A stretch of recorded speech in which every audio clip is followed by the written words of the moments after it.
हिंदी संस्कृत धारा में आज हम आपके लिए लेकर आए हैं उत्प्रेक्षा अलंकार। ये अर्थालंकार का ही एक भेद है। क्या है उत्प्रेक्षा अलंकार, कैसे पहचानते हैं? जब उपमेय में उपमान की संभावना क्या की जाती है? संभावना कि मानो वो ऐसा है। उपमेय मानो कैसा है? उपमान के जैसा है। जहाँ संभावना की जाती है या उसकी कल्पना की जाती है तब क्या होता है? उत्प्रेक्षा अलंकार होता है। तो जब उपमेय में उपमान की क्या की जाती है? संभावना कि वो उसके मानो वो उसके जैसा हो, तो वहाँ क्या है? आपका उत्प्रेक्षा अलंकार होता है। उदाहरण देख लेते हैं। सोहत ओढ़े पीतपट श्याम सलोने गात मनो नीलमणि शैल पर आतप पयो प्रभात। तो यहाँ पर किसका? कृष्ण जी का वर्णन किया गया है। सोहत ओढ़े पीतपट श्याम सलोने गात। तो कृष्ण का रंग कैसा है? श्यामला। और जब वो कृष्ण क्या पहन लेते हैं? पीले रंग के जब वो वस्त्र पहन लेते हैं तो सोहत कैसे लगते हैं? मानो नीलमणि शैल पर। तो जब कृष्ण के पीले रंग के वस्त्रों को धारण कर लेते हैं तो वो ऐसे दिखाई पड़ते हैं कि मानो नीलमणि पर्वत पर प्रकाश की किरणें आकर पड़ गई हूँ। तो यहाँ पर मानो शब्द आ गया है, तो यहाँ पर आपका क्या हो जाता है? उत्प्रेक्षा अलंकार। इसकी कुछ पहचान है, वो क्या है जान लेते हैं। मनो, मानो, जानो, जनहु, जनू, जो, ये शब्द जहाँ पर आए हुए हैं, जहाँ भी काव्य में आपको शब्द मिलते हैं वहाँ पर आपका क्या होता है? उत्प्रेक्षा अलंकार। क्या क्या होते हैं? मनो, मानहु, जनो, जानहु, जो आदि ये शब्द जहाँ आपके आएंगे वहाँ आपका क्या होगा? उत्प्रेक्षा अलंकार होगा। अब उत्प्रेक्षा अलंकार के भेदों के बारे में जान लेते हैं। उत्प्रेक्षा अलंकार के 3 भेद हैं। पहला वस्तु उत्प्रेक्षा, दूसरा हेतु उत्प्रेक्षा और तीसरा फलोत्प्रेक्षा। तो पहला क्या है? वस्तु उत्प्रेक्षा। इसको जान लेते हैं क्या है। इसको स्वरूप उत्प्रेक्षा भी बोला जाता है। वस्तु उत्प्रेक्षा को क्या बोला जाता है? स्वरूप उत्प्रेक्षा भी बोला जाता है। अब क्या है इसकी पहचान?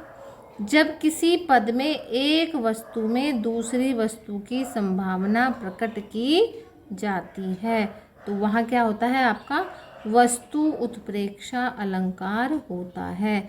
जब किसी एक वस्तु में किसी दूसरी वस्तु की संभावना जहाँ हो जाएगी वहाँ आपका क्या होगा? वस्तु उत्प्रेक्षा अलंकार होगा। उदाहरण देख लेते हैं इसका। कहती हुई यों उत्तरा के नेत्र जल से भर गए, हिम के कणों से पूर्ण मानो हो गए पंकज नए।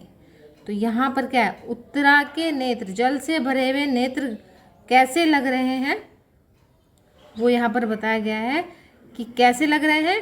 मानो हिम बर्फ के कणों से पंकज जो है, पंकज किसको बोलते हैं? कमल। कमल जो है क्या हो गए हैं? नए हो गए हैं।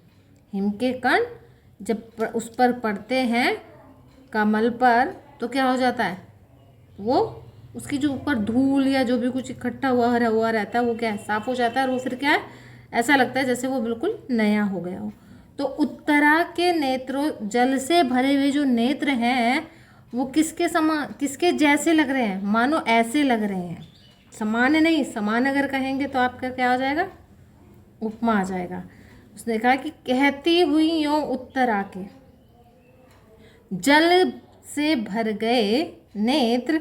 तो जल से भरे हुए जो उनके नेत्र हैं और वो कैसे भर गए हैं?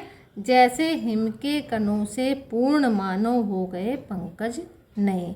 जैसे कमल के फूल जो है हिम के कणों से ढक गए हों और क्या है? उन कणों के से वो क्या है? फिर एक नया रूप उन्होंने ले लिया हो। तो यहाँ पर क्या है? आंसुओं से भरे हुए जो उत्तरा के जो नेत्र हैं, जो नयन हैं, वो क्या है? यहाँ पर उपमेय है। और हिम के कणों से पूर्ण मानो हो गए पंकज नए। और कमल के फूल पर जो बर्फ के कण बिछ गए हैं वो यहाँ पर क्या हो गए हैं, उपमान हो गए हैं। तो मानो उसके नेत्र मानो ऐसे लग रहे हैं जैसे पंकज की, कमल की पंखुड़ियों पर हिम के कण बिछ गए हों। दूसरा हमारा भेद आता है हेतु उत्प्रेक्षा। हेतु उत्प्रेक्षा लेकिन कौन सा है, हेतु है।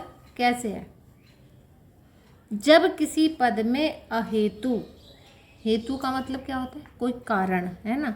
और जब किसी पद में अहेतु, अहेतु का मतलब अकारण, कोई कारण ही नहीं है, कि हेतु मतलब कारण रूप में संभावना या कल्पना प्रकट की जाती है।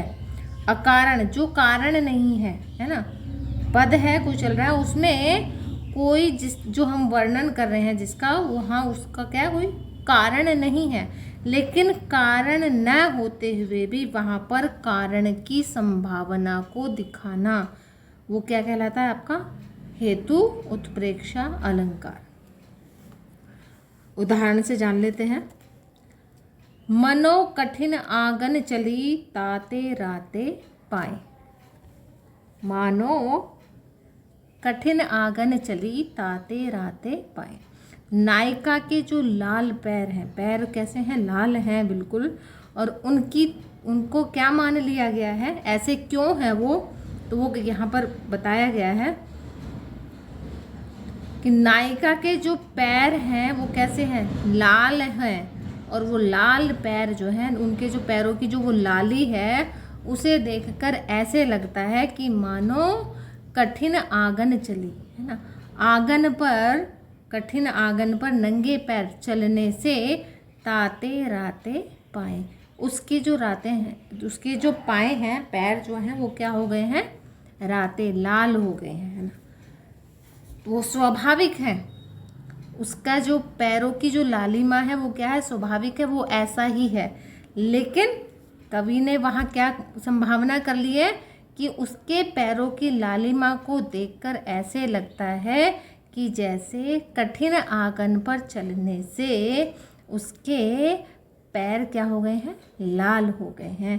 तो यहाँ पर नायिका के पैर जो कि प्राकृतिक रूप से लाल है, स्वाभाविक है, वो है ही ऐसे, लेकिन कवि द्वारा उनमें कठोर आंगन पर पैदल चलने के कारण, कठिन आंगन चली, कठिन आंगन पर पैदल चलने के कारण की संभावना को प्रकट किया गया है। तो ऐसा कोई कारण है ही नहीं, लेकिन फिर भी उसको कारण बना दिया गया है, इसलिए यहाँ पर आपका क्या हो गया है, हेतु उत्प्रेक्षा अलंकार। आगे चलते हैं। तीसरा हमारा भेद है फलोत्प्रेक्षा। अब फलोत्प्रेक्षा में क्या है, जब किसी पद में एफल, हेतु में क्या था, कारण नहीं था, है ना, बिना कारण के ही कारण की संभावना कर ली गई तो हेतु उत्प्रेक्षा हो गया। और फलोत्प्रेक्षा में क्या है कि परिणाम नहीं है, कोई परिणाम है ही नहीं, फल नहीं है, फिर भी फल की कल्पना की गई है। परिणाम नहीं है, कोई रिजल्ट नहीं है, कोई परिणाम नहीं है, लेकिन फिर भी उसके परिणाम की कल्पना जहाँ कर ली जाती है वहाँ क्या होता है, फलोत्प्रेक्षा अलंकार होता है। उदाहरण देख लेते हैं कैसे है। बढ़त ताड़ को पेड़ यह मनु चूमन को आकाश। तो यहाँ पर क्या है, ताड़ का पेड़ की लंबाई बहुत ज़्यादा होता है, बहुत लंबा होता है। तो अब कवि ने यहाँ क्या कल्पना कर ली है कि बढ़त ताड़ को पेड़ है, तो ये ताड़ का पेड़ तो ऐसे बढ़ता है कि जैसे मनु माने मानो, चूमन को आकाश, जैसे ये आकाश को छूने की इच्छा रखता हो, इस उससे ये क्या है, बढ़ता जाता है, जबकि ऐसा नहीं है, वो स्वाभाविक है।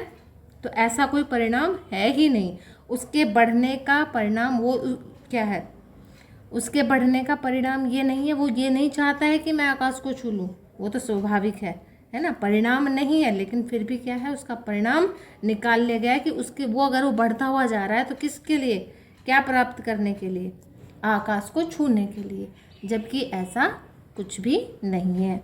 इसलिए यहाँ पर आपका क्या हो जाता है, फलोत्प्रेक्षा। यहाँ कवि द्वारा ताड़ के पेड़ का ऊंचा बढ़ना, आकाश को छूने की इच्छा व्यक्त किया है जो कि असंगत है। वही जो आपको कहा है कि ताड़ के पेड़ की ऊंचाई जो है उसको क्या है कि उसकी एक इच्छा है, फल है कि मैं आकाश को छू लूँ, जबकि ऐसा कुछ है ही नहीं। तो बिना फल के फल की कल्पना करना क्या कहलाता है, फलोत्प्रेक्षा कहलाता है। एक उदाहरण और देख लेते हैं। तब मुख समता लहन को जल सेवत जल जात। जल जात यहाँ पर किसको कहा गया है, कमल, जल में उत्पन्न होने वाला, जल जात जल में जन्म लेने वाला कमल। तब मुख समता लहन को जल सेवत जल जात। तो कमल, जल में खड़े हुए कमल को क्या मान लिया गया है कि वो कमल जो है जल में खड़ा होकर शायद क्या कर रहा है, तपस्या कर रहा है। किस चीज़ के लिए, मुख समता लहन को, मुख के समान सुंदरता को पाने के लिए जल सेवत जल जात। जल, कमल जो है जल में खड़ा होकर तपस्या कर रहा है। मानो ऐसा लगता है कि जल जो उस कमल को जल के अंदर खड़ा हुआ देखकर ऐसा लगता है कि मानो मुख के समान सुंदरता को पाने के लिए वो तपस्या कर रहा हो, जबकि ऐसा कुछ भी नहीं है, ये वास्तविक नहीं है। इसलिए क्या है यहाँ पर, फलोत्प्रेक्षा। तो आज की इस वीडियो में हमने जाना उत्प्रेक्षा अलंकार, उसके भेदों के बारे में, अन्य अलंकारों के बारे में अपने अगली वीडियो में जानेंगे। धन्यवाद।